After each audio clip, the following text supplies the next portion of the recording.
Naofumi é um nerd suado que foi convocado para outro mundo como um herói, mas foi ridicularizado por não ter habilidades ofensivas. No entanto, depois de comprar uma garota poderosa de um cativeiro duvidoso, ele se une a ela e derrota seus inimigos durante o dia, e quebra camas à noite. Tudo começa em uma biblioteca onde Naofumi pega um livro que explica como o mundo em breve será atingido por ondas apocalípticas catastróficas e apenas os 4 heróis cardinais podem salvá-lo de se parecer com as Torres Gêmeas. Cada um dos heróis lendários recebe uma arma única: espada, lança, arco e escudo. De repente, o livro brilha com luz e no momento seguinte, Naofumi está cercado por um círculo de magos. Piscando em confusão, Naofumi observa enquanto 3 outros rapazes exigem saber onde estão. Os magos os levam ao rei Altcraig, que os recebe na terra de Melromark e lhes pede uma apresentação. O cara segurando a espada se apresenta como Ren. O portador da lança revela seu nome como Motoyasu, enquanto o arqueiro se apresenta calmamente como Itsuki. No entanto, quando o rei ignora Naofumi, ele percebe instantaneamente que ele é o herói do escudo fraco. Altcraig então explica que eles foram convocados como os heróis cardeais para defender este mundo contra ondas apocalípticas que liberam monstros determinados a exterminar a humanidade.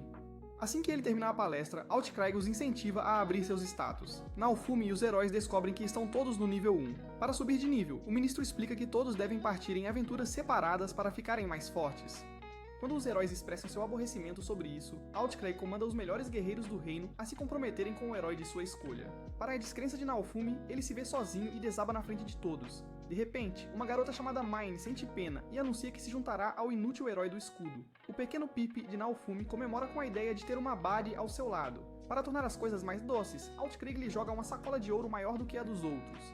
Quando os heróis partem, Min leva Naofumi à armaria de Elhart. No entanto, quando ele pega uma espada, uma descarga elétrica o atravessa. A tela de status pisca, revelando a Naofumi que ele não pode manusear nada além de seu escudo. No final, Mine convence Naofumi a apenas gastar seu dinheiro em uma roupa de palhaço que o manterá seguro. Pronto para treinar, Naofumi vai para os campos lutar contra os Slimes e luta miseravelmente enquanto Ren os corta com facilidade. Naquela noite, Mine leva Naofumi de volta à loja de Elhart, onde ela empurra seus Badonkadonkers contra ele para que ele possa comprar para ela um conjunto de armadura da Gucci. Naofumi ouve sua consciência e gasta metade de seu dinheiro. Então, para impressioná-la mais, ele a leva para um jantar chique no restaurante do Gordon Ramsay, dizendo como se sente sortudo por ter uma parceira tão incrível. Em resposta, Mine sorri docemente e eles decidem encerrar a noite. Na manhã seguinte, Naofumi acorda e descobre que seu dinheiro e roupas desapareceram. Em pânico, ele corre para o quarto de Mine quando é apreendido por cavaleiros que o levam ao castelo. Confuso, ele vê Mine se escondendo atrás de Motoyasu. Altcraig ordena que ela revele o que aconteceu e Mine afirma que na noite passada, Naofumi forçou-se sobre ela. Por sorte, ela escapou e encontrou Motoyasu, que a ajudou a fugir. Naofumi tenta dizer ao tribunal e aos heróis que tudo o que Mine está dizendo é uma mentira, mas ninguém acredita nele. Em vez disso, eles o rotulam como o herói molestador. Enfurecido, Naofumi vê Mine zombando dele, fazendo-o perceber que todos o odeiam por ser o fraco herói do escudo. No entanto, como o apocalipse está próximo, Altcraig diz a Naofumi que não o jogará na prisão, mas todos nas ruas saberão que ele molestou uma garota inocente. Antes de sair, Naofumi os avisa que viu Redolf Hiller, agora traído e expulso. Naofumi encontra Elhart, que quase o soca até ver o desespero no rosto de Naofumi. Percebendo que ele é inocente, Elhart lhe dá um manto para ajudá-lo a se esconder. Depois, Naofumi luta sozinho contra os Slimes e chega ao nível 2. Quando ele entra no mercado para vender os Slimes, ele é tratado injustamente, então ele libera sua raiva no comerciante para mostrar a todos que não se deve mais mexer com ele. Após passar alguns dias na floresta, Naofumi encontra uma planta cara que ele alimenta ao seu escudo e desbloqueia o escudo de folha. Usando o escudo melhorado, Naofumi melhora a qualidade da planta e ganha muito dinheiro vendendo-a. Uma noite, Naofumi é atacado por alguns capangas. Ele os derrota usando slimes e seu escudo, mas logo percebe que não pode lutar contra monstros de verdade assim. Ao ouvir seu desabafo, um farejador de moedas feio aparece das sombras. Ele se apresenta como Belucas e diz a Naofumi que pode ajudá-lo. Naofumi declara que não está procurando um Blosiu, de um goblin feio como ele, mas Belucas ri e diz para ele apenas segui-lo. Logo, eles chegam a uma taverna onde Belucas revela que é um dono de escravos. Naofumi diz a ele que só porque é branco não significa que gostaria de possuir um escravo. Belucas ri, explicando que coloca seus escravos sob uma maldição que permite aos mestres usá-los como quiserem e se os escravos desobedecerem, morrerão de uma morte dolorosa. Depois de ver muitos escravos, Naofumi encontra uma menina doente e semi-humana.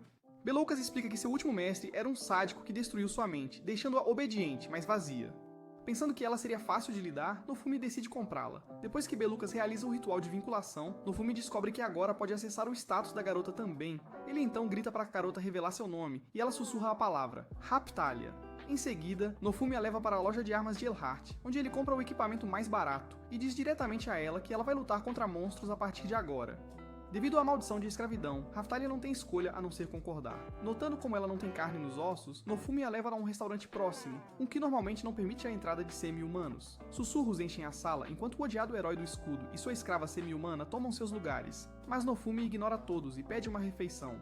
Quando a comida chega, os olhos de Raphtalia brilham e ela come como se não visse uma refeição decente há anos. De volta à estrada, Nofumi faz com que ela lute contra monstros fracos para ficar mais forte. Depois de um longo dia de caça, ele lhe dá um remédio amargo para a tosse. Ela se engasga com o gosto, o que faz com que Nofumi grite com ela. Naquela noite, Raphtalia sonha com o dia em que seus pais foram assassinados por monstros durante a primeira onda apocalíptica. Ela acorda gritando e Nofumi a abraça instintivamente, esperando que ninguém o pegue e o acuse de estar se fantasiando de Leonardo DiCaprio. No dia seguinte, eles visitam o herbalista que revela que aprender medicina é raro após a última onda. Vendo uma oportunidade de ganhar dinheiro, Naofumi pega emprestado ferramentas para coletar ervas. Com o tempo, Raphtalia começa a confiar nele, mas quando Naofumi pede para ela matar um coelho, ela congela, aterrorizada com a visão do sangue. A maldição de escrava é ativada, chocando-a. Naofumi avisa que se ela não puder lutar, será inútil e abandonada. Ao ouvir a ameaça, ela se obriga a caçar o coelho. Logo eles chegam à cidade de Lute, e ouvem que as minas pagam bem por cristais de monstros. Nos túneis, Raphtalia entra em pânico ao encontrar uma fera semelhante à que despedaçou seus pais. Naofumi a protege, mas não consegue atacar. Ele diz para ela fugir se não conseguir lutar, mas lembrando-se do sacrifício de seus pais, Raphtalia reúne coragem e mata o monstro, enquanto Naofumi a protege. Uma semana depois, Naofumi é atacado por um javali selvagem. Enquanto descansa, ele resmunga sobre desbloquear várias habilidades de escudo, mas ainda não ser forte o suficiente para lidar com as próximas ondas apocalípticas. Mais tarde naquele dia, ele e Raphtalia param na armaria de Elhart. O ferreiro quase desmaia ao ver Raphtalia agora totalmente crescida. Naofumi, no entanto, não está impressionado, já que prefere suas mulheres como os números de um relógio, nunca passadas das 12. Irritada, Raphtalia responde que estão aqui para comprar uma armadura adequada para ele, não para discutir sobre seus gostos questionáveis. Naofumi insiste que não precisa de nenhuma, mas Raphtalia rebate que sem proteção extra, ele morrerá como o perdedor que todos pensam que ele é. Ouvindo suas discussões, Elhart mostra-lhes um conjunto pesado revestido de ferro, mas Raphtalia afirma francamente que Naofumi não é macho o suficiente para usar isso. Elhart concorda com a cabeça e promete ter um conjunto personalizado pronto até amanhã. No dia seguinte, Naofumi experimenta sua nova armadura bárbara feita sob medida só para ele. Raphtalia imediatamente se derrete, mais empolgada que a vizinha gostosa do lado, enquanto Naofumi franze a testa, dizendo que parece mais um bandido do que um herói. Raphtalia o cala dizendo que combina perfeitamente com ele. De repente, uma agitação surge lá fora. Um desfile de cavaleiros marcha pelas ruas. Raphtalia comenta como a cidade está tensa desde que as ondas estão próximas. Naofumi suspira, desejando pelo menos saber quando as ondas vão chegar. Elhart levanta uma sobrancelha, chocado que o herói do escudo não sabe sobre o relógio de ampulheta na igreja. Ele os informa que quando o último grão cair, as ondas começarão. Dentro da igreja, Naofumi encontra Motoyasu, Mine e os outros heróis. No momento em que Motoyasu vê Raphtalia, sua excitação é evidente enquanto ele começa a flertar descaradamente, para desgosto de Mine. Mas Raphtalia mantém sua posição, afirmando que está com Naofumi. Inicialmente chateado, Motoyasu gagueja um desafio para Naofumi, mas o herói do escudo o ignora, pega Raphtalia pela mão e vai embora furioso. Naquela noite, Raphtalia pergunta cuidadosamente a Naofumi o que realmente aconteceu com os outros heróis. Friamente, ele diz para ela cuidar de sua própria vida, pensando que ela não acreditaria nele mesmo que ele dissesse a verdade.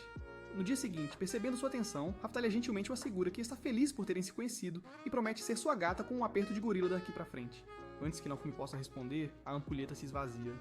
Num instante, os heróis são teleportados para o campo de batalha, onde a onda atinge com mais força. Enquanto os outros 3 heróis correm para lutar contra a onda em busca de glória, Naofumi e Raphtalia chegam à Vila Lute, onde ele ordena que Raphtalia guie as pessoas para um local seguro enquanto ele serve de isca. Subindo na torre do sino, ele toca o sino furiosamente, atraindo enxames de zumbis e abelhas monstruosas em sua direção. Quando eles se aproximam, ele incendeia o local, queimando o máximo que pode de uma só vez. Ao ver sua coragem, os aldeões insistem em ficar para lutar. Agradecido, mas realista, Naofumi os avisa para correr quando uma abelha zumbi gigantesca aparece. Assim que ele se prepara para o pior, Raphtalia retorna e entra na batalha. Juntos eles derrotam o monstro. Raphtalia chega ao nível 22, enquanto Naofumi atinge 19. De repente, bolas de fogo caem do céu. Nofumi protege Raphtalia enquanto cavaleiros arrogantes se gabam de aniquilar os monstros com chamas, ignorando completamente o risco para os aldeões. Furiosa, Raphtalia os enfrenta, indignada com o comportamento deles. Em resposta, o comandante real ri, zombando dela por ser uma demi-humana ao lado do herói do escudo. Antes que ela perca a cabeça, Nofumi a interrompe, lembrando-a da verdadeira ameaça, um zumbi gigante se aproximando por trás dos cavaleiros. eles entram em ação. Nofumi chama os cavaleiros para se reagrupar e ajudar, mas o covarde comandante ordena que seus homens os abandonem e apoiem os outros heróis. Apenas um tenente corajoso e alguns soldados leais ficam para ajudar Nofumi a segurar Aralinha. Enquanto isso, os outros heróis terminam de derrotar o monstro central da onda e correm para reivindicar sua recompensa, ignorando todo o resto. Nofumi fica para trás, certificando-se de que a aldeia está segura, e quando os aldeões agradecem, ele os dispensa, dizendo que não precisa de louvor ou agradecimentos. No entanto, ao ver Raphtalia lamentando as vidas perdidas, o tom de Nofumi suaviza, enquanto ele carinhosamente afaga sua cabeça, dizendo que ela fez um bom trabalho. Naquela noite, Aokray faz uma grande festa para celebrar o sucesso dos heróis na segunda onda. Enquanto todos bebem e riem, Nofumi senta-se em um canto escuro, odiando cada segundo. Se não fosse pela recompensa, ele nem teria se dado ao trabalho de aparecer. Enquanto isso, Raphtalia atravessa a multidão, chamando instantaneamente a atenção de Motoyasu. Quando ele está prestes a se mover, uma ciumenta Mine o agarra e sussurra algo. Raphtalia se junta a Nofumi e o incentiva a experimentar a comida, mas ele recusa friamente, focando em sua tela de status. Aqui ele nota uma nova habilidade de teletransporte. De repente, Motoyasu aparece exigindo um duelo. Ele acusa Nofumi de ser um canalha por manter um escravo. Nofumi lembra a ele que a escravidão é legal neste mundo, mas Motoyasu argumenta de forma arrogante que, como homens de outro mundo, eles deveriam superar essas coisas. Um Aokray presunçoso e obviamente tendencioso aparece, ameaçando jogá-lo na prisão se ele se recusar ao duelo. Quando Raphtalia protesta, dizendo que serve Nofumi por escolha, os soldados a arrastam antes que ela possa terminar. O rei ignora suas palavras, afirmando que o emblema de escravo controla sua vontade. Sem escolha, Nofumi concorda, mas deixa claro que Raphtalia volta para ele se ele ganhar. Mine zomba dele, lembrando à multidão que o herói do escudo não pode atacar, o que provoca risadas dos nobres. O duelo começa. Embora Nofumi não possa atacar, ele se mantém firme, bloqueando cada golpe com seu escudo de metal de elite. Calmamente, ele aponta que Motoyasu perdeu no momento em que não conseguiu romper. Motoyasu avança novamente, mas Nofumi contra-ataca e o manda voando. Mas Mine ainda não terminou de trapacear. Ela secretamente lança magia para fazer Nofumi tropeçar, dando vantagem a Motoyasu. O rei imediatamente declara Motoyasu o vencedor. Mine sorri maliciosamente, provocando Nofumi que ele está condenado a ficar sozinho para sempre, enquanto o rei elogia seu corajoso herói da lança, orgulhoso de sua filha ter escolhido o homem certo. Em pé na arena, os olhos de Nofumi se arregalam ao perceber a verdade. Mine é a princesa Malte disfarçada. Ela planejou isso desde o início, roubando seu dinheiro, sabotando-o, incriminando-o, tudo para enaltecer Motoyasu e arruinar sua vida. E o rei estava envolvido o tempo todo. Névoa escura começa a emanar do escudo de Nofumi, enquanto ele desbloqueia uma misteriosa série de maldições que se alimenta do desespero de Nofumi, arrastando-o mais fundo para a escuridão. De repente, um dos ministros anuncia friamente que Motoyasu libertou Raphtalia. A névoa se adensa enquanto Nofumi vê Raphtalia se afastando, abandonando-o. Na verdade, Raphtalia discute com todos sobre a inocência de Nofumi. Ren e Itsuki avançam, acusando Malte de usar magia. Encurralada, Malte rebate que ninguém na plateia a viu lançar magia apenas para os outros heróis zombarem dela, dizendo que ninguém acusará uma princesa. Raphtalia rapidamente corre para Nofumi, que ainda está perdido sob a influência sombria do escudo. Ela chama por ele, lembrando-o de como ele a salvou, de como ele lhe deu esperança. Lentamente, Nofumi levanta a cabeça e finalmente a vê. A névoa escura se dissipa enquanto sua raiva se desfaz, fazendo-o desabar no colo quente de Raphtalia. Em outro lugar, a Rainha Amarelia recebe notícias sobre seu marido inútil. Ela instantaneamente percebe que Aokray está dançando ao som do pestinha deles, Malte, e suspira de frustração. O informante assegura a ela que tudo na capital está sob vigilância, então ela não precisa se estressar. De volta ao castelo, Aokray recompensa os heróis por seu papel na onda, exceto Nofumi. Ele friamente diz que ter uma garota escrava significa nenhum pagamento. Mas, surpreendentemente, Ren e Itsuki intervêm, protestando em nome de Nofumi. Eles apontam que não apenas Nofumi protegeu os aldeões enquanto o restante lutava por glória, mas Motoyasu também trapaceou durante o duelo graças à magia de Malte. Motoyasu e Malte discutem fracamente que não houve trapaça, mas todos os ignoram. Ren lembra diretamente ao rei que Nofumi deve ser compensado por salvar vidas inocentes. Sem apoio, Aokray cede e joga algumas miseráveis moedas de cobre para Nofumi. Antes que Nofumi possa cometer crimes de guerra piores que um certo pintor alemão, Raphtalia o arrasta para longe. Mais tarde, Raphtalia insiste em renovar seu brasão de Ardósia de Belucas. Nofumi protesta, mas ela diz que gosta do selo de lealdade. Nas proximidades, um carrinho cheio de ovos de monstro chama a atenção de Nofumi. Belucas explica que são ovos de loteria, 0 prata por uma chance aleatória de conseguir qualquer coisa, desde um filolial até um dragão. Confiando em seu espírito americano de jogo, Nofumi compra um, esperando um monstro que faça exercícios de Kegel em seu Wii. No caminho de volta, eles visitam um herbalista que agradece a Nofumi por salvar a Vila Lute, e lhe presenteia com um livro de receitas de medicamentos, acrescentando que, como Nofumi viaja com um meio animal, ele pode precisar de curas para um padrão. Logo depois, o dono da loja de magia entrega um livro de feitiços, revelando o talento natural de Nofumi para magia de cura e suporte, enquanto Raphtalia pode aprender magia de luz, escuridão e até mesmo de ilusão. Ao ler os livros mais tarde, Nofumi percebe que seu escudo traduz palavras faladas, mas não escritas, então ele terá que aprender o alfabeto local. Raphtalia insiste que estudem tanto a língua quanto a magia juntos, já que tem um mês antes da próxima onda. Na manhã seguinte, o ovo choca e sai um pintinho de Filolial. Cresce a uma velocidade incrível e Nofumi a chama de Filo, mas problemas chegam rapidamente. O grupo de Motoyasu aparece com os Cavaleiros Reais e um decreto de que Motoyasu agora é o senhor da Vila Lute. Seu primeiro plano genial? Um imposto de 50 pratas para qualquer um que entrar ou sair da vila, o que faliria os moradores. Nofumi os avisa que essa ação arruinará sua reputação mais rapidamente do que a crise do mercado de ações. Antes que as coisas piorem, um grupo de garotas mascaradas chega com uma mensagem urgente para Malte. Sabendo que as meninas trabalham para a mãe dela, a rainha Malte muda o decreto. A disputa agora será resolvida em uma corrida de dragões entre Nofumi e Motoyasu. Nofumi tenta recusar, mas Filo, sendo um grande pássaro tolo e competitivo, desafia o dragão de Motoyasu por conta própria. Durante o treinamento, Motoyasu zomba de Filo, fazendo com que ela dê um chute sólido bem nas suas joias. A corrida começa, e graças à velocidade absurda de Filo, Nofumi toma a dianteira, mas os cavaleiros de Motoyasu trapaceiam, colocando armadilhas mágicas ao longo do percurso. Apesar do sabotagem, Filo persevera e com o escudo de Nofumi desviando feitiços, eles vencem. Logo em seguida, Filo surpreende todos ao se transformar em Filo 2.0. Malte grita sobre trapaça, mas as garotas mascaradas revelam que o grupo de Motoyasu eram os verdadeiros trapaceiros. Derrotado e humilhado, o grupo de Motoyasu vai embora. Nofumi recebe uma oferta de recompensa, mas recusa. Em vez disso, Filo sugere que eles peguem uma carroça velha, que ela puxa alegremente dando caronas grátis para Nofumi e Raphtalia. Na manhã seguinte, Nofumi fica chocado ao descobrir que a grande ave desapareceu, substituída por uma garota loira que agora o chama de mestre e exige comida. Elhart está prestes a devorar seu sanduíche quando Nofumi, Raphtalia e uma menina loira com um manto entram em sua loja. Ao ouvir a menina murmurar sobre estar com fome, Elhart sorri e oferece a ela uma mordida de seu sanduíche de 30 centímetros. Mas antes que ele possa reagir, a menina se transforma no Filolial de Nofumi, Filo, e devora tudo em uma só mordida. Nofumi explica que recentemente levaram Filo a Belucas, que revelou que Filoliais reais, reis e rainhas, podem mudar de forma para formas humanas. Ao longo da história, Nofumi pede a Elhart roupas que não se rasguem toda vez que Filo se transforma de menina em uma modelo. Vítima de FD, Elhart admite que não faz equipamentos encantados assim e os envia a um alfaiate. O alfaiate, no entanto, precisa de linha mágica para criar roupas que mudam de forma e os direciona para a loja de magia local. Na loja de magia, a dona explica que sua roda de fiar precisa de um cristal mágico novo para produzir linha encantada, mas buscar um levará tempo. Para compensar, ela oferece a Filo uma consulta gratuita e descobre que a garota pássaro tem afinidade com magia do vento. Sem outra escolha por enquanto, Nofumi decide que eles ganharão dinheiro à moda antiga, vendendo mercadorias de cidade em cidade com Filo puxando a carruagem. Na estrada, eles encontram um homem freneticamente pedindo ajuda. A mãe dele está doente e ele precisa voltar para casa com remédios. Depois de confirmar que o cara pode pagar, Nofumi pede para Filo levá-lo rapidamente para casa, onde Nofumi usa remédios e suas habilidades para curar a senhora idosa. Como recompensa, eles ganham um banquete de comida grátis. Nos dias seguintes, a equipe ganha uma quantia decente vendendo poções, mercadorias e oferecendo viagens rápidas.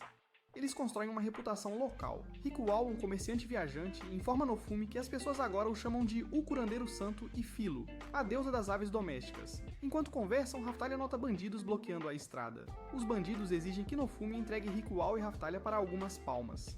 No entanto, Nofumi, Raphtalia e Filo não se movem. Antes que fiquem convencidos, Raphtalia se torna invisível e ataca, enquanto Filo invoca um tornado e elimina o resto. Após a surra, os bandidos confessam que foram contratados para capturar Rikual. Eles zombam de Nofumi dizendo: nenhum guarda jamais ficará ao lado do herói do escudo. Agora irritado, Naofumi ameaça alimentá-los com o estômago sem fundo de Filo, a menos que paguem. Terrificados, eles revelam a localização do esconderijo e levam o grupo a um estoque de mercadorias roubadas que agora pertencem a Naofumi. Após receber o pagamento, Naofumi exige um pagamento extra de Rikual por ter salvado sua vida. Impressionado com a astúcia de Naofumi, o comerciante se oferece para ensiná-lo a refinar metais, encantar gemas e mexer com a criação de itens mágicos. Naofumi aceita com entusiasmo. Através dos contatos de Rikual, Naofumi ouve fofocas interessantes sobre os outros heróis. Motoyasu salvou uma vila plantando uma colheita lendária. Rain matou um dragão, no entanto não há informações concretas sobre Itsuki. Rikual também dá a Naofumi uma carta de recomendação concedendo direitos de mineração para procurar minérios e gemas raras. Guiado por isso, Naofumi vai para uma caverna suspeita com Raphtalia, Filo e o dono da loja de magia. Lá dentro, eles ouvem sussurros assustadores, ilusões que mexem com memórias dolorosas e medo. A dona da loja de mágica avisa que as bestas da caverna são mímicas psíquicas que mexem com suas mentes. Ela dissipa as ilusões, e Filo afasta os monstros com magia de vento. Mais adiante, eles enfrentam um Nu gigante que é tão grande quanto a mãe deles. Depois de uma batalha difícil, Raphtalia e Philo derrotam a criatura e finalmente recuperam o cristal mágico que precisam. Voltando à loja de magia, eles usam o mana de Philo para criar fios encantados, finalmente completando suas roupas especiais que não explodem toda vez que ela muda de forma. Alguns dias depois, Naofumi parte com sua turma em direção à Vila Learno com um grande suprimento de herbicida. Ao chegar, Naofumi e a equipe encontram a aldeia sufocada por vinhas agressivas. Raphtalia pergunta diretamente ao chefe se ele tentou incendiar as plantas. O chefe suspira, dizendo que já tentaram de tudo. Naofumi dá de ombros e diz que é a oportunidade perfeita para se tornarem veganos. O chefe menciona nervosamente que alguns aventureiros imprudentes já estão tentando resolver o problema sozinhos. Ouvindo isso, Naofumi envia Philo para buscar os tolos antes que tenham plantas contra humanos. Momentos depois, Philo retorna arrastando os aventureiros pelas golas. Quando ela exibe sua habilidade de falar, todos percebem que estão na presença de Naofumi, o curandeiro santo. Depois de curar os aldeões envenenados, eles imploram para que Naofumi termine o trabalho e destrua a planta biológica de uma vez por todas. O chefe explica que esse desastre foi graças a Motoyasu, que plantou uma semente de planta biológica de um covil de alquimista em uma tentativa idiota de resolver a fome. Naofumi repreende os aldeões por confiarem em qualquer coisa que viesse do cérebro de ervilha de Motoyasu. Com isso dito, eles enfrentam a planta biológica gigante. Raphtalia e Philo avançam e acabam tropeçando uma na outra, com Raphtalia caindo em uma pose estranha que faz Philo sorrir.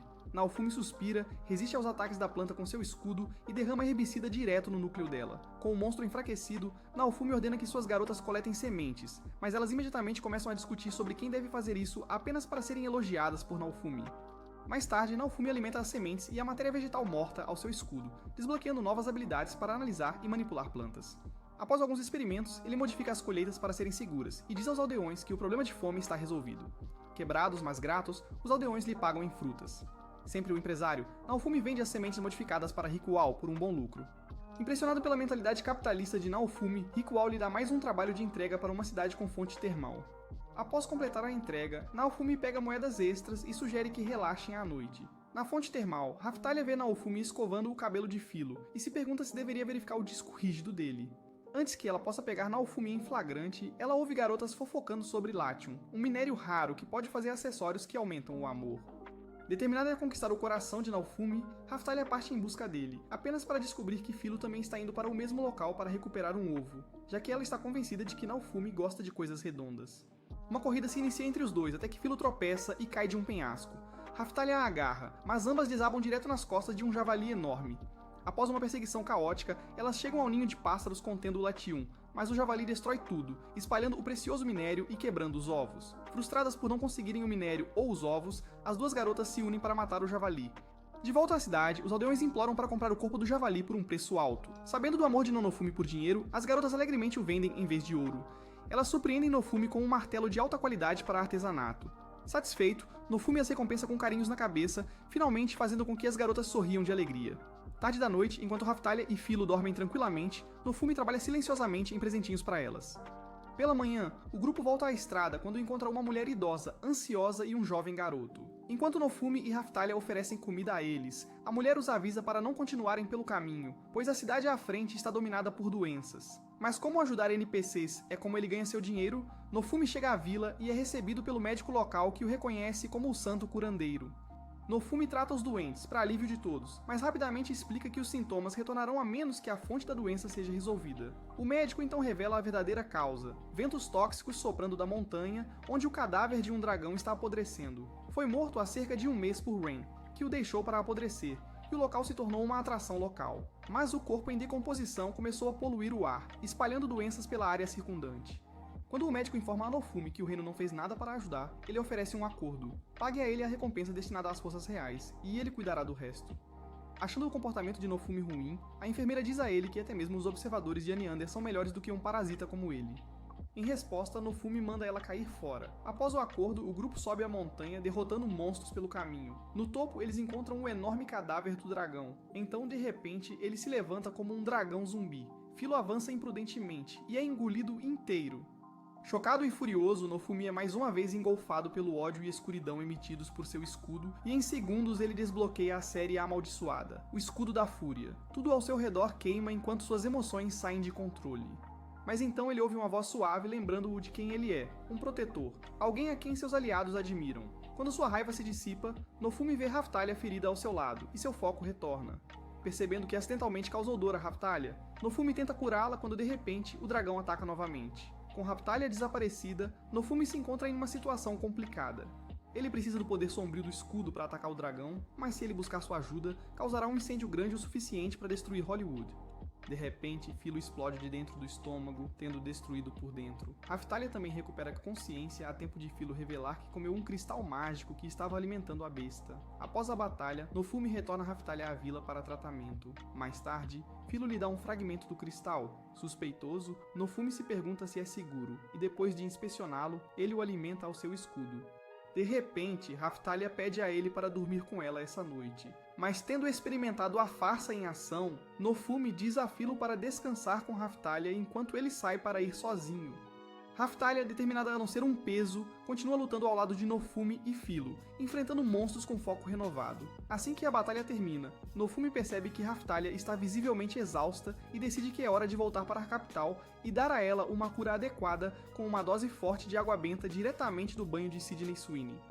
No caminho de volta, o grupo encontra uma garota sentada sozinha, cercada por um grupo de filoliais. Mas ao se aproximarem, os pássaros rapidamente se dispersam. Philo os observa correr e comenta que parecem saborosos. Nofumi gentilmente a lembra que comer filoliais tecnicamente a tornaria uma canibal. A menina, animada com a capacidade de Philo de falar, se apresenta como Melt. Ela explica que ama filoliais e oferece comida a Philo com alegria. Philo logo se afeiçoa a ela e Nofumi permite que elas passem um tempo juntas enquanto ele e Raphtalia lidam com um pedido próximo. Naquela noite, Philo retorna com Melt, que explica que se separou de sua escolta e agora precisa de ajuda para voltar para a cidade do castelo. Vendo a oportunidade de ajudar e possivelmente ganhar uma recompensa, Nofumi concorda em dar-lhe uma carona. Sem que eles soubessem, um espião observa a troca de longe. Durante suas viagens, o grupo começa a se aproximar de Melt. Uma noite, no entanto, Nofumi e Raphtalia notam as roupas de Melt cuidadosamente colocadas perto de uma Philo adormecida e momentaneamente se preocupam que algo tenha acontecido. Philo logo acorda e explica que Melt está apenas descansando dentro de suas penas. Raphtalia toca as penas de Philo ceticamente e, para sua surpresa, adormece instantaneamente. Eventualmente, eles chegam à cidade do castelo. Nofumi deixa os outros para trás e vai à igreja para comprar a água benta, onde é recebido pelo sumo sacerdote que o cumprimenta com cortesia forçada e o parabeniza por seu recente duelo com Motoyasu. Nofumi ignora as formalidades e pede diretamente pela água benta da mais alta qualidade disponível. Embora a equipe inicialmente tente dar a ele uma versão de qualidade inferior, o sumo sacerdote intervém e ordena que tragam a verdadeira, direto do banheiro de Sydney Sweeney. Nofumi a pega e sai silenciosamente, cauteloso para não demorar muito na igreja. Logo depois, ele é perseguido por um cavaleiro. Rapidamente, ele se separa de Raphtalia, instruindo-a a se reagrupar na carruagem de Philo. Enquanto ele se desloca pela cidade, Motoyasu de repente o confronta e o acusa de escravizar outra garota, referindo-se a Philo. Antes que Nofumi possa responder, Motoyasu reage de forma agressiva, causando uma cena no mercado. Um cavaleiro tenta acalmar a situação, mas Malti aparece e insiste que um duelo deve ser realizado usando sua autoridade como princesa. Pouco antes das tensões escalarem, Melt chega com seus próprios guardas. Ela repreende firmemente tanto Motoyasu quanto Malt, repreendendo sua irmã por abusar do poder e instando os cavaleiros a recuarem. Philo também retorna e imediatamente é alvo das tentativas de Motoyasu de encantá-la. Mas Philo, claramente não impressionada, se transforma em sua forma filolial e o chuta onde o sol não brilha. Mais tarde, dentro da loja de armas, Melt se apresenta formalmente como a segunda princesa e revela que foi nomeada herdeira do trono devido ao histórico de libertinagem de Malt. Ela explica ainda que não fazia ideia de que Nofumi era o herói do escudo quando se conheceram, mas agora quer falar com ele sobre algo importante. Ainda desconfiado da família real, Nofumi diz a Melt para ir embora. Melt, ainda sem entender por que Nofumi a despreza, tenta mais uma vez falar com ele. Mas Nofumi a interrompe friamente, dizendo-lhes para voltar ao castelo. Derrotada, Melt se afasta silenciosamente, recordando sua verdadeira missão, uma tarefa confiada a ela pela rainha, que se opõe fortemente a como a família real tratou Nofumi e quer que ela o apoie. Assim que ela sai, Nofumi proíbe firmemente Philo de ver Melt novamente. De coração partido, Philo sai da loja furiosa. Momentos depois, ela volta. Ele passa um tempo com um grupo de jovens cavaleiros, entre eles está Achi, o mesmo soldado que Nofumi encontrou no mercado. Achi pede respeitosamente para lutar ao lado dele na próxima onda, revelando que depois de vê-lo lutar na Vila Lute, ele se tornou seu melhor amigo. Nofumi, sem perder o ritmo, exige 150 moedas de prata como taxa de grupo. Raphtalia protesta, chamando-o de abutre, mas Nofumi não cede. Entendendo o desafio, os cavaleiros aceitam e saem para reunir o dinheiro. Depois, Nofumi aprende com Elhart que aventureiros podem receber melhorias na igreja. No entanto, ao chegar, as freiras arrogantes informam bruscamente que ele foi proibido de fazer upgrades por decreto real. Percebendo que o único espírito guiando essas freiras é a amargura, Naofumi segue para Belucas, que sugere visitar países vizinhos para aprimoramentos de classe. Ele também recomenda adquirir uma garra de Wyvern para o equipamento de Filo, uma ideia com a qual Naofumi concorda. Para testar o novo equipamento, Naofumi, Raphtalia e Filo entram nos esgotos e encontram um crocodilo gigante. A luta é rápida, e com sua força melhorada, Raphtalia reflete sobre o quanto eles progrediram.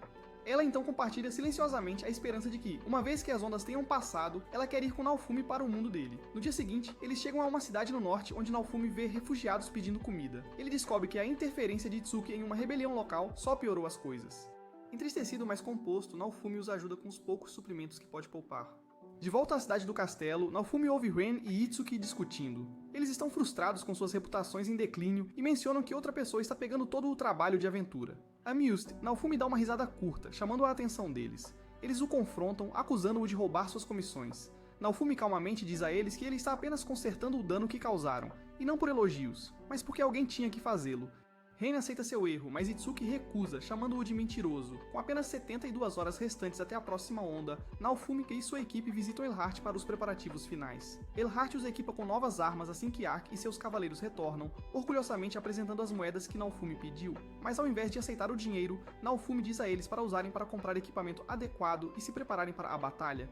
Os jovens cavaleiros acenam com a cabeça, gratos pela oportunidade, enquanto Filo sorri de excitação, feliz por ter feito novos amigos que não a veem apenas como asas de frango premium. Quando o tempo para a próxima onda se aproxima, Naofumi silenciosamente entrega a Raphtalia uma pulseira, explicando que isso aumentará suas reservas de mana. Filo, claramente com ciúmes, faz beicinho até que Naofumi prenda suavemente um acessório em suas penas, dizendo a ela que isso aumentará sua agilidade.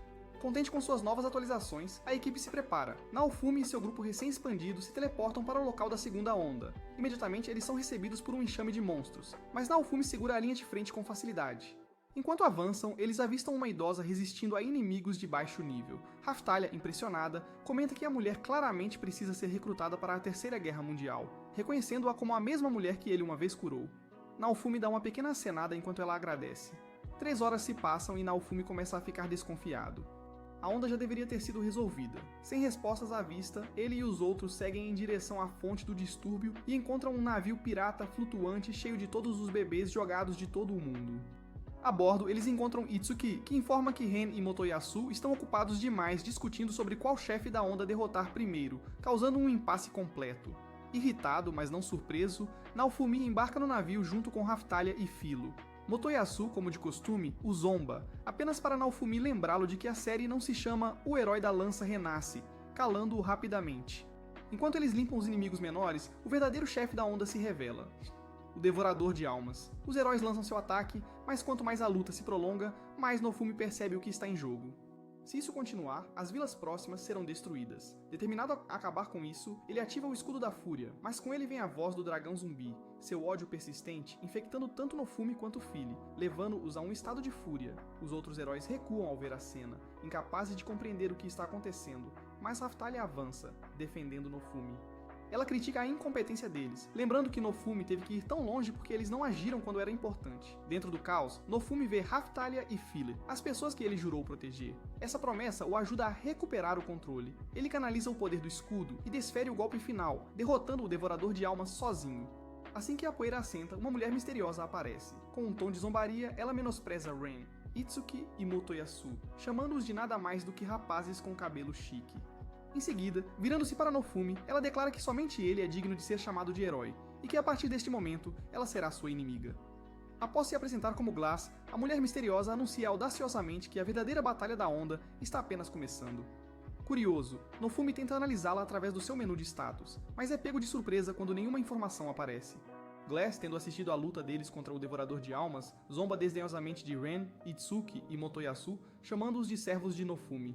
Insultados, o trio lança seus ataques mais fortes, mas Glass bloqueia seus movimentos sem esforço e contra-ataca com facilidade, derrubando os três da luta em segundos. Enquanto eles colidem e queimam, Naofumi entra em cena para enfrentá-la de frente. Ele tenta vários ataques, usando todos os truques que conhece, mas nada surte efeito. Glass elogia sua força defensiva, admitindo que ele é o único que pode enfrentá-la. Mas mesmo assim, ele está longe de ser seu igual. Percebendo que a onda está quase acabando e que continuar a luta é inútil, Naofumi toma a decisão tática de recuar com seu grupo antes que alguém se machuque seriamente. De volta à capital, Nofumi é convocado para o Tribunal Real. O rei reconhece a contragosto sua vitória sobre o Devorador de Almas, mas rapidamente muda o tom, exigindo saber como um herói dito defensivo liberou um poder tão devastador. Calmo e composto, Nofumi sorri e diz ao rei que se ele realmente quer respostas, deve lamber os dedos dos pés dele. Isso, é claro, enfurece Altcraz, que ameaça os companheiros de Nofumi. Mas Nofumi retruca friamente, avisando o rei para pisar com cuidado, ou então ele desbloqueará seu Mangekyo Sharingan e destruirá todo o reino. Depois que ele sai furioso, Melt chega, implorando ao pai para reconsiderar sua posição sobre Nofumi. Malt interrompe, brigando com sua irmã por estar do lado do herói do escudo, mas Melt não recua. Ela lembra Malt de que elas vivem em um mundo brutal onde as consequências de decisões tolas podem ser fatais. Então, por ser realeza, Malt aperta seu ânus em raiva enquanto Melt se afasta. Do lado de fora do palácio, Nofumi se prepara para partir para o país vizinho de Sheilfredin para conseguir melhorias de classe para Raphtalia e Phil. Antes de partirem, Elhart lhes presenteia com novas armas para a aclimação deles. Mais tarde naquela noite, enquanto acampam, o grupo é inesperadamente visitado por Melt. Ela implora a Nofumi mais uma vez, pedindo-lhe para retornar ao castelo e fazer as pazes. Nofumi recusa firmemente, dizendo a ela que ele terminou de jogar política com a família dela. Mas assim que ele começa a se afastar, um dos cavaleiros de Melt de repente avança em direção a ela com uma espada desembainhada. Quando o cavaleiro avança contra Melt, Nofumi instintivamente intervém e a salva. Mas antes que ele possa recuperar o fôlego, os cavaleiros ao redor imediatamente o acusam de sequestrar a princesa. Eles o chamam de traidor e dizem que ele deveria ser forçado a beber o líquido sujo que vaza dos sacos de lixo. Segue-se uma breve luta, mas os cavaleiros logo se retiram, apenas para mais tarde distribuir uma versão manipulada do incidente que convenientemente pinta Nofumi como o vilão para quem estiver disposto a ouvir. As consequências são imediatas. Nofumi e seu grupo são colocados na lista negra em vilarejos e cidades, rotulados como fugitivos. Refletindo sobre o ocorrido, Nofumi se lembra de como capturou o cavaleiro que tentou assassinar Melt. Durante o interrogatório, ele descobriu um rosário escondido nas vestes do cavaleiro, um símbolo inconfundível da Igreja dos Três Heróis. Raphtalia explicou a ele que esta seita religiosa é amplamente seguida em Melromarc e, mais importante, exclui o herói do escudo de seus ensinamentos. De volta ao presente, Nofumi expressa sua raiva contra o reino, o que provoca protestos de Melt. Ela insiste que seu pai não teve participação nesta conspiração. Nofumi não acredita nela nem por um segundo. Frustrado, sai para pensar sem distrações. Depois de refletir no silêncio da floresta, ele retorna com uma nova determinação. Ele anuncia que terminou com Melromarc e pretende deixar o país. Melt, assustada, diz que planeja voltar ao castelo, mas Nofumi aponta que fazer isso só cancelaria sua assinatura vitalícia, e a incentiva a ir com ele se ela valoriza sua vida. Uma vez que Melt concorda relutantemente, Nofumi declara que partirão ao amanhecer. Após um longo dia de viagem, o grupo para acampar. Enquanto Philo e Melt se aventuram para explorar as proximidades, Raphtalia questiona Nofumi sobre seu destino escolhido, Sealbelt. Ele explica que, com base na persistência dos cavaleiros em mantê-los afastados de lá, claramente há algo importante naquele lugar. Em algum lugar, eles podem finalmente encontrar apoio. Naquela noite, enquanto os outros dormem, Melt se aproxima silenciosamente de Nofumi e pergunta por que ele nutre um ódio tão profundo por seu pai. Quando ele conta calmamente tudo, as falsas acusações, as tentativas de execução, a campanha difamatória, Melt ouve em silêncio atordoado. Antes que possam terminar a conversa, eles são emboscados. Para seu choque, os outros três heróis, Ren, Itsuki e Motoyasu, chegam com tropas, alegando que estão aqui para deter Nofumi. Tanto ele quanto Melt tentam explicar que é uma armadilha, mas Malt interrompe, acusando Nofumi de manipular sua irmã e todos ao seu redor. Como sempre, a maioria das pessoas acredita na garota dos Cheetos quentes sem questionar. Uma batalha começa. Tanto Ren quanto Itsuki estão visivelmente inquietos, especialmente ao ver como Malt ataca agressivamente sua própria irmã. Impulsionado pelo desespero, Nofumi ativa o escudo de raiva para criar uma barreira, ganhando tempo para escapar. Antes de partir, ele cruza olhares com Ren e joga o rosário para ele, pedindo que continue buscando a verdade. Quando finalmente encontram um momento de tranquilidade para se recuperar, o grupo é abordado por uma figura encapuzada, um espião enviado pela rainha, que revela que a rainha deseja uma reunião. Sem outra opção, Nofumi concorda. De repente, Nofumi e seu grupo encontram uma floresta à frente, envolta em chamas, e percebem instantaneamente que isso é obra de Malt. Na manhã seguinte, eles descobrem que todas as rotas para Sealbelt foram bloqueadas, efetivamente impedindo seu caminho. Com poucas opções restantes, Melt sugere seguir em direção à próxima região. Segundo ela, o nobre que governa é um forte aliado da rainha e um raro apoiador dos semi-humanos. No entanto, ele é também o último Lorde Pró-Semi-Humano ainda no poder, especialmente após a morte do braço direito da rainha, o ex-Lorde de Seito. Ao ouvir isso, Raphtalia revela calmamente que ela viveu em Seito. Após a morte do Senhor, tumultos eclodiram, e os soldados de Melromarc usaram o caos como desculpa para destruir a região. Aldeias foram destruídas, e os semi-humanos sobreviventes foram capturados e vendidos como escravos. Eu também. Ela também estava entre os levados, e até agora ela é assombrada pelas memórias de seu cativeiro. Logo depois, eles chegam à propriedade do Lord Van. Embora Nofumi continue cauteloso, Van os recebe com uma calorosa recepção inesperada. Enquanto isso, as garotas se comportam como perdedoras e se confortam no raro luxo que lhes foi oferecido. No entanto, essa paz não dura muito. No dia seguinte, outro nobre, Hadier, chega à propriedade de Van, marchando com um exército em pleno vigor e exigindo a rendição do herói do escudo e seus companheiros. Enquanto o caos se forma, Nofumi e Raftalia rapidamente se escondem enquanto Melt avança para lidar com a situação. Naquele momento, Raftalia reconhece Redir. Ele é o nobre que uma vez a escravizou. A raiva sobe em sua garganta, mas Nofumi gentilmente a lembra de esperar pelo momento certo. Lá fora, Redir zomba da posição de Melt e a atrai para segui-lo sob o pretexto de contatar o rei. Assim que eles saem, Nofumi reúne seu grupo e se prepara para um resgate rápido antes que Redir, o último dobrador de cadeiras, faça algo irreversível. Naquela noite, eles lançam o ataque. Nofumi e Filo derrubam os guardas com precisão. Raftalia vai direto para Hadier. Golpe após golpe, ela destrói o Shonzilla que arruinou sua infância. Enquanto Raftalia se prepara para dar o golpe final em Hadier, Nofumi a impede. Ele pergunta calmamente se ela está realmente confortável em ser lembrada como aquela que massacrou o Senhor das Sobras. Percebendo que acabar com Hadier por si mesma apenas espelharia a crueldade que sofreu, Raftalia abaixa sua lâmina e escolhe poupar o Senhor assassino de assentos de vaso sanitário.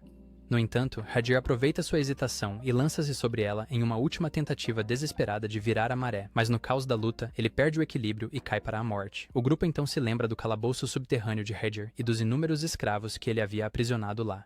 Determinada a libertá-los, Raftalia assume a liderança. Enquanto descem nas frias e escuras celas, memórias começam a assombrar Raftalia, de seu tempo nessas mesmas celas. Entre essas memórias estão duas de suas amigas mais queridas, Rifana e Kayle. Ela se lembra de como as três se apoiaram uma na outra para ganhar força, mas quando ela e Rifana foram levadas para outra cela, Kayle ficou para trás e foi brutalmente espancado pelos guardas. Raftalia e Rifana sofreram juntas até serem eventualmente separadas. Ela foi vendida a um comerciante de escravos, enquanto Rifana assistia por trás das grades com lágrimas nos olhos. De volta ao presente, o grupo começa a libertar os cativos. Para o espanto de Raftalia, um deles é Kayle, vivo, mas ferido. Nofumi rapidamente o cura. Com lágrimas nos olhos, Kayle diz que Rifana teria ficado orgulhosa de ver o que Raftalia se tornou. A menção de Rifana a faz correr para a última cela, mas o que ela encontra a deixa paralisada. Um esqueleto deitado em silêncio. Rifana havia morrido sozinha. Raftalia desaba, dominada pela tristeza. Em meio aos soluços, ela se culpa por ter chegado tarde demais, chamando-se de inútil. Nofumi se ajoelha ao lado dela e lembra a Raftalia que ela está longe de ser inútil, pois salvou vidas, deu esperança às pessoas e para ele é insubstituível. Enquanto o grupo sai da masmorra, eles avistam uma cena chocante além dos limites da propriedade. Hadier, de alguma forma vivo, tenta despertar uma besta há muito esquecida. Nofumi observa incrédulo, perguntando-se como o corpo rechonchudo de Hadier sobreviveu à queda anterior. Mas o gordo não fica respirando por muito tempo. No momento em que o selo se rompe e o dragão desperta, ele ataca. Sem nem olhar, a criatura esmaga Hadier sob suas garras maciças, esmagando-o instantaneamente. Com isso, Nofumi e sua equipe se preparam. No fundo de uma floresta, uma garota misteriosa com asas brancas é vista conversando com um filolial. Ela fala sobre encontrar uma candidata à rainha digna e espera silenciosamente conhecê-la em breve. Enquanto isso, o caos explode na propriedade de Hadier, onde o dragão recém-libertado destrói tudo em seu caminho. Sem perder tempo, Filo se lança contra a besta, mas seus esforços se mostram tão inúteis quanto sua tentativa de estudar. Observando a batalha, Melt de repente nota um leve brilho rosa emanando dos abdômenes de Filo e do dragão. Esta pista leva Nofumi a juntar as peças do quebra-cabeça. Filoliais e dragões têm uma animosidade profunda e este dragão em particular está especificamente visando a Filo. Percebendo isso, Nofumi rapidamente forma um plano. Eles usarão Filo como isca para atrair o dragão para longe da cidade, poupando os civis de mais destruição. Enquanto o grupo se prepara para partir, Raftalia hesita, relutante em abandonar sua amiga. Vendo isso, Kayle a incentiva gentilmente a ir. Tocada por suas palavras, Raftalia entrega a ele sua pulseira de aumento de mana e o confia aos cuidados de Van antes de sair correndo para se juntar a Nofumi. Juntos, Nofumi, Filo, Raftalia e Melt guiam o dragão para a selva aberta. Lá, eles desencadeiam vários ataques coordenados, mas a besta continua a dominá-los. Com poucas opções restantes, Nofumi se prepara e começa a invocar o escudo da ira. Assim que a transformação começa, uma voz misteriosa o interrompe, avisando-o para não confiar nesse poder novamente. Nesse mesmo momento, Melt vê uma barreira espessa e enevoada se formando ao redor deles, fluindo com energia mágica. Então, sem aviso, um enorme bando de filoliais desce do céu, cercando o dragão em uma formação organizada. Quando Nofume mais uma vez alcança o escudo da ira, a mesma voz o impede novamente, desta vez evitando forçadamente a transformação. Das profundezas do lago próximo, uma figura imponente emerge, a própria rainha filolial. Sua presença por si só silencia a área. Ela dá ao dragão um aviso severo para recuar. Quando ele se recusa, ela não perde tempo e despacha a besta sem esforço, surpreendendo a todos com seu puro poder. Voltando sua atenção para Nofume, a rainha expressa calmamente o desejo de falar com ele. Mas antes disso, ela se transforma em forma humana e se apresenta como Fitoria. Reconhecendo-a imediatamente, Melt se lembra de uma missão diplomática passada onde encontrou a rainha e compartilha sua memória com Nofume. Fitoria. Depois explica que como Filo foi criada por um herói, ela possui um potencial único, e pode ter potencial para se tornar a rainha filolial. Querendo continuar a conversa em um local mais seguro, ela escolta o grupo até as ruínas de um antigo santuário filolial, uma vez protegido pelos heróis de outrora. Naquela noite, o grupo prepara uma refeição com a carne do dragão morto. Enquanto comem e descansam, Featoria fala sobre a crise crescente. Ela explica que o crescimento acelerado de Filo e as suas características especiais são o resultado direto de ter sido cuidado por um herói. No entanto, seu tom rapidamente muda quando ela expressa decepção com a geração atual de heróis, já que eles estão divididos por conflitos mesquinhos. Featoria revela ainda que as ondas não estão limitadas a Melromarc, mas são um fenômeno mundial. Cada herói cardinal é destinado a defender uma nação separada, e sua atual desunião está colocando em perigo não apenas um reino, mas o mundo inteiro. Em outro lugar em Melromarc, Rain e Itsuki se infiltram nos arquivos secretos da Igreja dos Três Heróis. Esperando descobrir por que Naofumi foi tão severamente vilipendiado, eles vasculham documentos proibidos. Sem que eles saibam, Malt os observa das sombras, desapontada e claramente descontente com sua crescente curiosidade. No santuário, Featoria continua seu apelo, pedindo a Naofumi que faça as pazes com os outros heróis. Mas quando ele recusa, ela muda abruptamente de tom e declara que, se os heróis não puderem se unir, ela tomará as rédeas da situação e os eliminará. Na manhã seguinte, Naofumi senta-se em silêncio, refletindo sobre o ultimato de Feitoria de eliminar todos os 4 heróis cardeais se eles falharem em se unir contra as ondas. Enquanto o grupo toma café da manhã, Feitoria de repente aprisiona Melt em uma prisão giratória de vento mágico. Com um tom firme, ela explica que isso não é um ato de crueldade, mas um empurrão necessário. Ela revela que uma vez fez uma promessa ao herói que a criou, um juramento de proteger o mundo da destruição. E para honrar isso, os heróis atuais devem trabalhar juntos. Pressionado por suas táticas, Naofumi mantém sua posição e avisa para ela parar ou arriscar testar sua ira. Ele alcança o escudo da raiva, mas antes que a transformação possa ser concluída, Feitoria o interrompe mais uma vez. Em vez disso, ela propõe um desafio, um duelo mano a mano entre Filo e ela mesma. Ambas em suas formas humanas. Se Filo conseguir se provar, Featoria promete poupar Melt e os outros heróis por enquanto. Sem escolha, todos concordam enquanto a arena mágica se ergue ao redor deles, selando os dois combatentes dentro, enquanto Naofumi e os outros assistem atentamente. Filo corre para a batalha, mas fica rapidamente claro que a força e velocidade de Featoria superam em muito as dela. Enquanto isso, Naofumi tenta desesperadamente libertar Melt, mas é interceptado por um golpe da magia de Featoria, forte o suficiente para ultrapassar suas defesas. Ver Naofumi ferido enfurece Filo, enquanto Featoria calmamente extrai mana do ar ao redor e se prepara para terminar a luta. De repente, Naofumi grita, instando Filo a observar os movimentos de sua oponente. O conselho desencadeia uma memória em Featoria, ecoando as mesmas palavras que seu próprio herói lhe disse há muito tempo. Surpresa, ela vacila apenas o suficiente para Filo atacar com um novo golpe, Pyral Strike, um movimento que imita o golpe de uma garra dourada. O golpe conecta, perfurando a defesa de Featoria. Exausta, mas inabalável, Filo mantém sua posição. Ela declara sua intenção de se tornar mais forte e proteger aqueles que ama. Um sorriso se forma no rosto de Featoria quando ela termina o duelo, nomeando Filo como o vencedor. Featoria então revela que a batalha foi um teste para determinar se Filo era digna de se tornar sua sucessora. Com isso, Filo é oficialmente declarada a futura rainha dos Filoliais. Uma bela coroa aparece acima de sua cabeça, mas rapidamente se dissolve em um pequeno tufo de cabelo que brota de seu penteado, marcando seu lugar na linha real e nos corações dos Fat Weaves.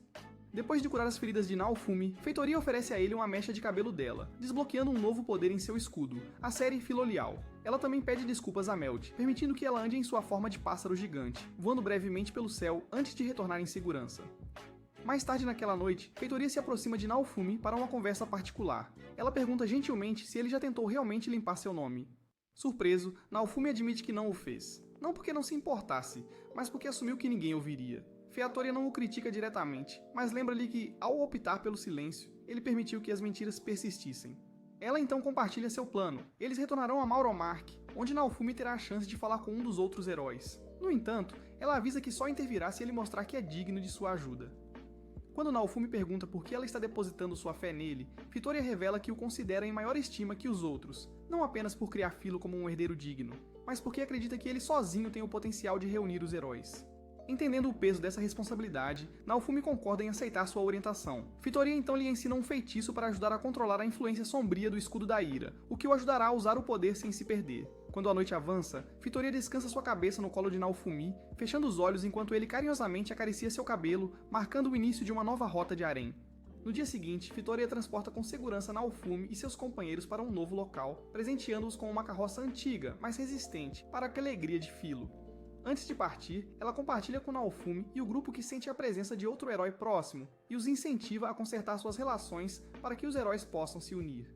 Motivado pelas palavras dela, Naofumi decide se aproximar do herói estacionado no próximo posto de controle. No entanto, para sua decepção, a pessoa esperando lá não é outra senão Motoyasu, já vermelho de fúria. Sem ouvir a razão, Motoyasu acusa Naofumi de causar as mortes de Ren e Itsuki. Naofumi tenta se defender, afirmando que não teve nada a ver com o incidente, mas a vadia feia dramaticamente afirma que Naofumi liberou um monstro aterrorizante em uma cidade indefesa, alimentando ainda mais o ódio de Motoyasu. Sem hesitar, Motoyasu saca sua arma, jurando enviar Naofumi para as camadas mais profundas do inferno, enquanto Malte prende Naofumi e seu grupo em uma gaiola de relâmpagos mágicos, forçando-os a entrar em uma batalha que nunca pediram. Percebendo que Malte provavelmente fez um foot job em Motoyasu para embotar seu cérebro, Naofumi relutantemente se prepara para a batalha e eventualmente supera o herói da lança.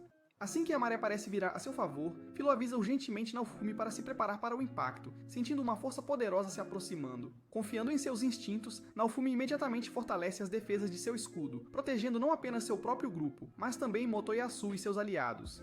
Momentos depois, um devastador feixe de energia atinge a área, obliterando tudo em seu caminho. Quando a poeira assenta, o Papa Balmus avança, aplaudindo calmamente a sobrevivência de Naofumi, impressionado por ele ter conseguido resistir ao feitiço de julgamento divino. No entanto, seu elogio rapidamente se torna sinistro ao declarar sua intenção de purificar o mundo dos heróis atuais, que ele vê como nada mais do que crianças mimadas brincando. Malte, furiosa com a traição do Papa, exige respostas, mas Balmus a ignora com confiança, revelando seu plano de assumir o controle de todo o reino. Então, sem hesitação, ele admite ter orquestrado as mortes de Ren e Itsuki. A revelação surpreende a todos. Pela primeira vez, Motoyasu hesita. Ele olha para Naofumi e se pergunta se o herói do escudo era um cara legal afinal. Mas antes que ele possa fazer qualquer coisa, o Papa levanta a arma sagrada, pronto para lançar o feitiço de julgamento novamente. Enfraquecido pela batalha, Naofumi se encontra em uma situação difícil enquanto o Papa Balmus ergue sua arma dourada no ar e ela começa a se transformar entre espada, lança e arco. Reconhecendo o perigo, Malte rapidamente explica que a arma é uma réplica das 3 armas lendárias, um artefato sagrado que todos pensavam ter desaparecido, mas claramente era outra mentira criada pela igreja.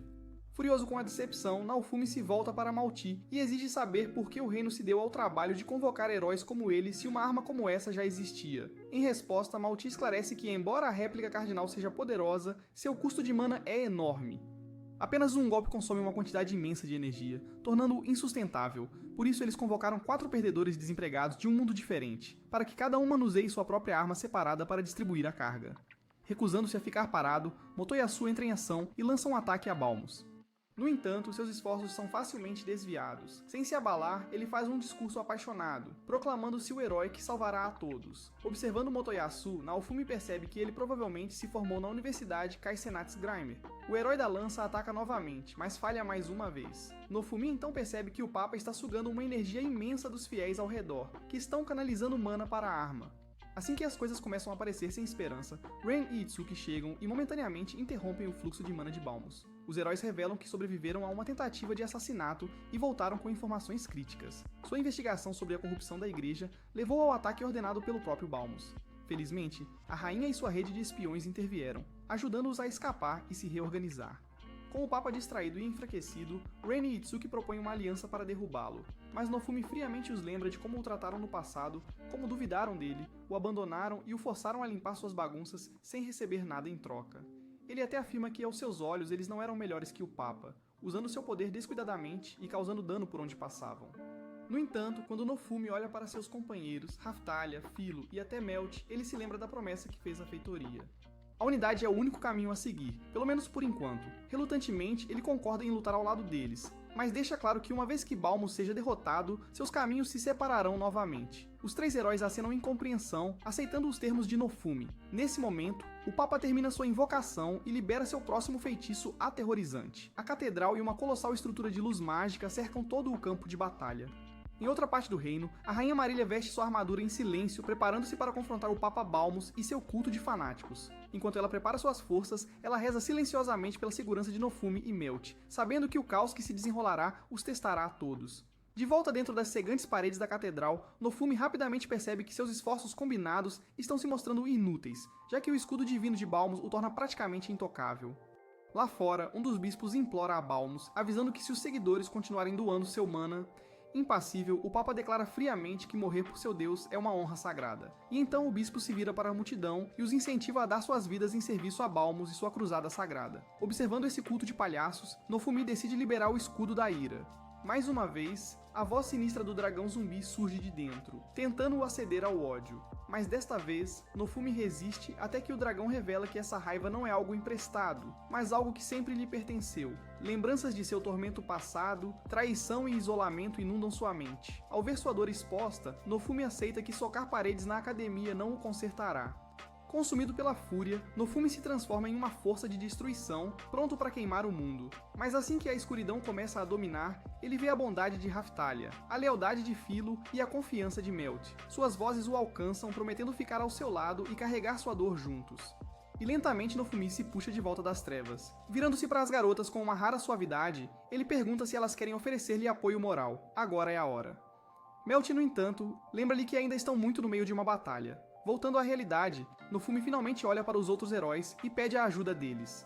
Surpresos, mas motivados, os 3 heróis juntam-se a Nofumi. Juntos lançam um ataque coordenado contra o Papa, mas mesmo assim, Balmus permanece intocado.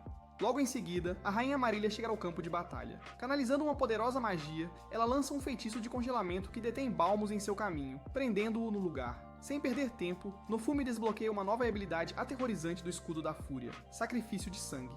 Quando o feitiço se ativa, sangue começa a escorrer do corpo de Nofumi, infiltrando-se na terra. Um escudo enorme e feio se forma no chão e engole o Papa como sua mãe engoliu seus possíveis irmãos. As paredes da catedral desmoronam e somem, e com isso, Nofumi desaba no chão. Correndo para o seu lado, a Rainha Marília se ajoelha ao lado dele, colocando a mão em seu peito. Com uma determinação feroz, mas maternal, ela declara que não permitirá que o herói do escudo morra, não depois de tudo que ele suportou. Nofumi acorda com um choque apenas para encontrar seu harém dormindo profundamente ao seu lado. Ao acordar, Raphtalia o tranquiliza dizendo que a cura da Rainha Marília o havia estabilizado, mas a maldição do sacrifício de sangue deixou danos profundos e duradouros que nem mesmo a magia da rainha conseguiu desfazer completamente, então ele precisa deixar o tempo curá-lo. Nesse momento, a Rainha Marília entra e Nofumi a observa com curiosidade e desconfiança. Ele finalmente expressou a pergunta que o atormentava desde o início: por que Melromarc odeia o herói do escudo? A rainha responde que durante a segunda onda apocalíptica, ela estava fora em um fórum internacional, onde líderes globais concordaram que cada país iria convocar um herói cardinal. Ela deixou o Lorde Confiável de Cieto para manter a ordem. Mas durante a onda, ele foi morto. Sem paciência ou previsão, o rei Outcray entrou em pânico e quebrou o protocolo internacional, convocando todos os 4 heróis de uma vez. Este ato imprudente azedou as relações com as outras nações, forçando Marília a permanecer mais tempo no exterior, e em sua ausência, Outcray e Malt agiram como se fossem os líderes do mundo real. Mas quando a resposta não o satisfaz, a rainha admite hesitante que a Igreja dos 3 Heróis já desprezava o herói do escudo, e tanto o rei quanto Malt alimentavam ódio pessoal porque ele estava embalando uma jiboia nas calças.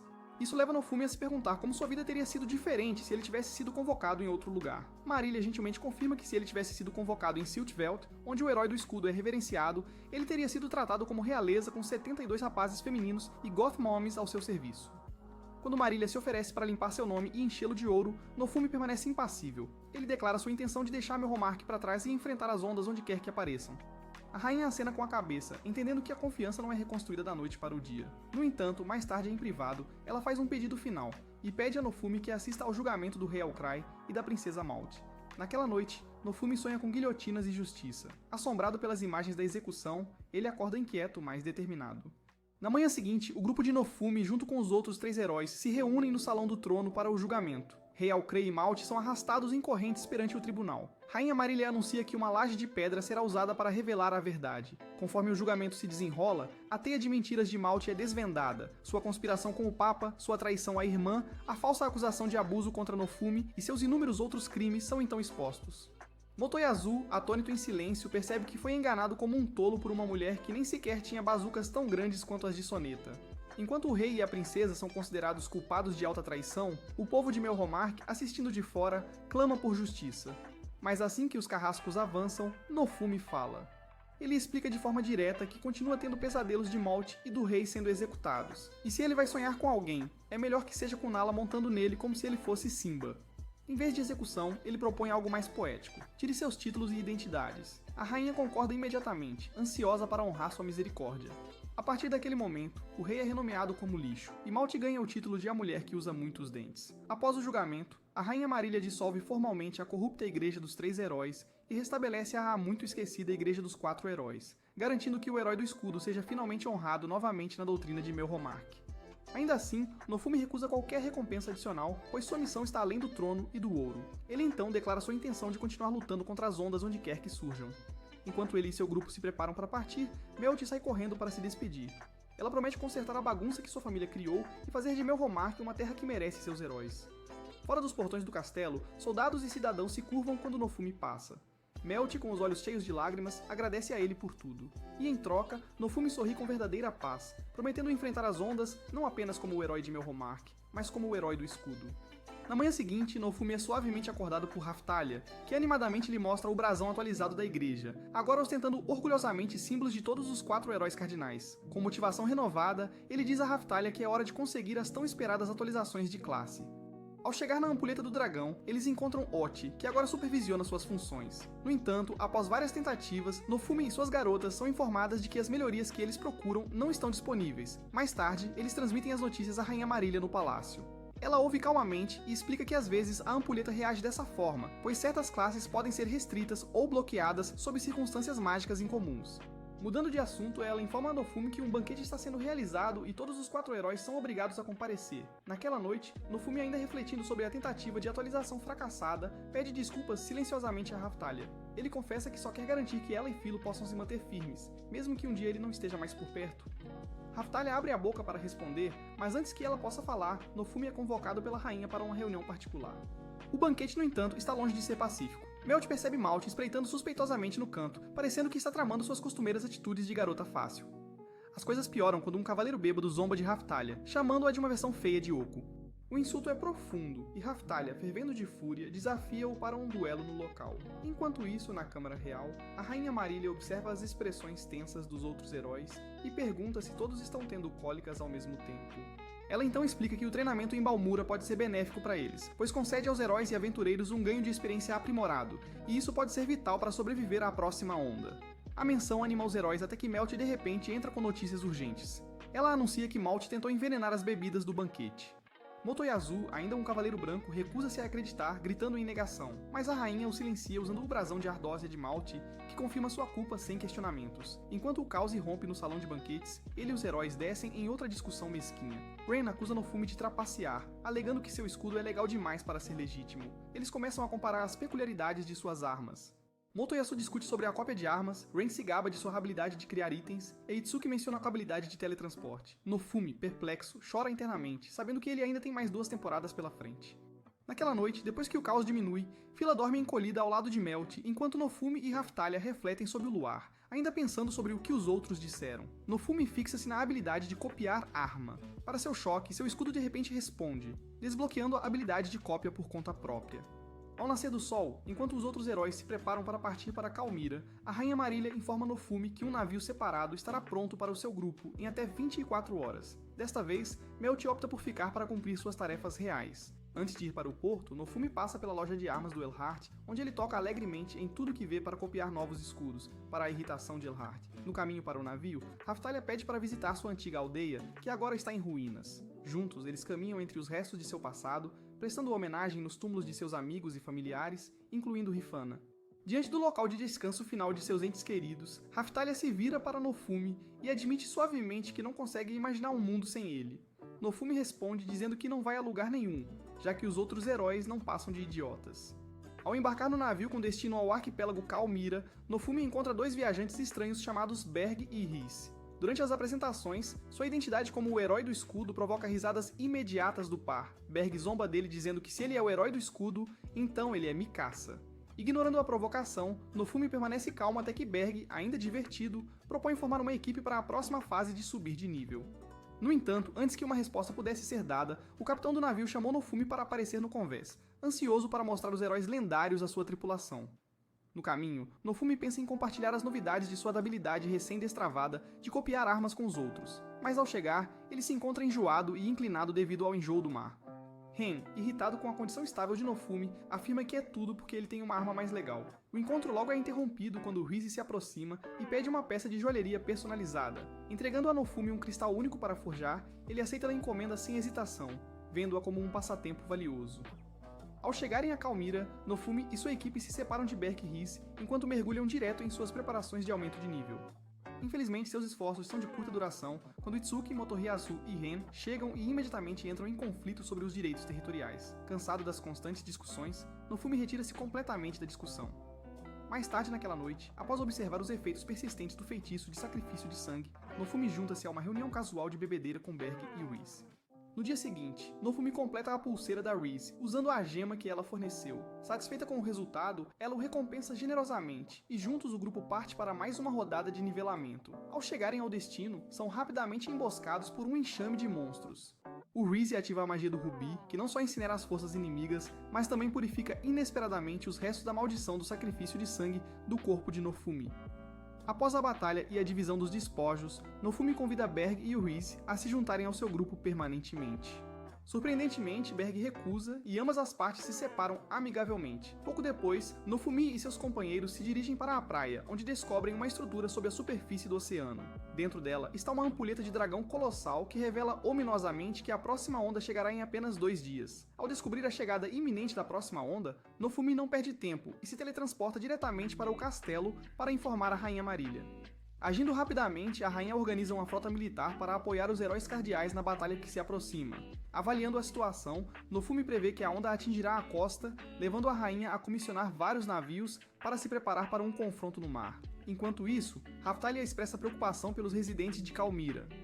Assegura a ela que Elo Ravenberg já completou a evacuação, aliviando suas preocupações.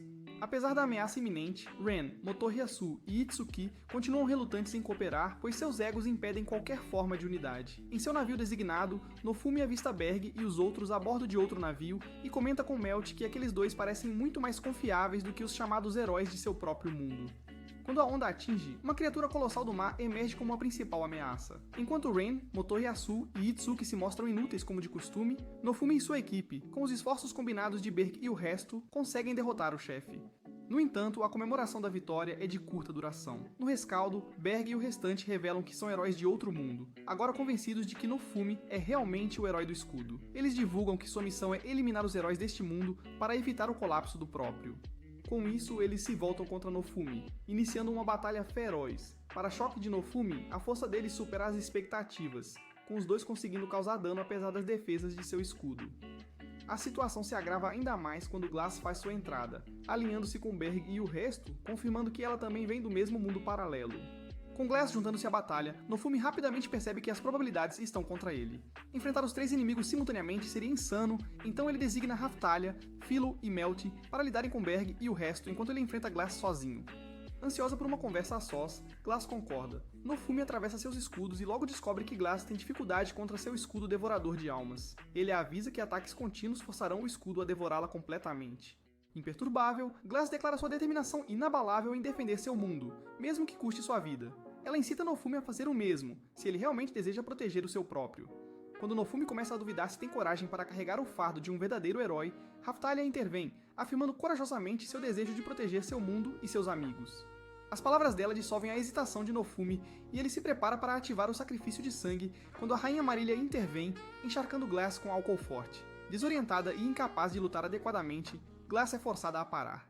Berg aparece rapidamente dizendo a ela que é hora de recuar. Sem outra opção, os 3 oponentes retornam ao seu próprio mundo. Nos dias seguintes, Nofumi lida com a possibilidade de ter que lutar e derrotar heróis de outros mundos. Percebendo que precisará de mais aliados, ele aproveita a oportunidade para recrutar Lisha, uma garota que Itsuki expulsou do grupo por algo insignificante. Logo depois, a Rainha Marília recompensa Nofumi por sua vitória contra o Papa, concedendo-lhe o controle sobre a região de Cieta.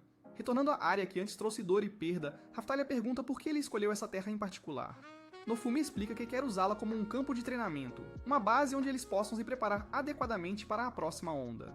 Tocada por sua determinação, Raphtalia pede a ele que nunca a deixe. Nofumi, agora mais certo de seu caminho, promete ficar e proteger as pessoas que estiveram ao seu lado. Você acha que Nofumi derrotará heróis de outro mundo? Comente.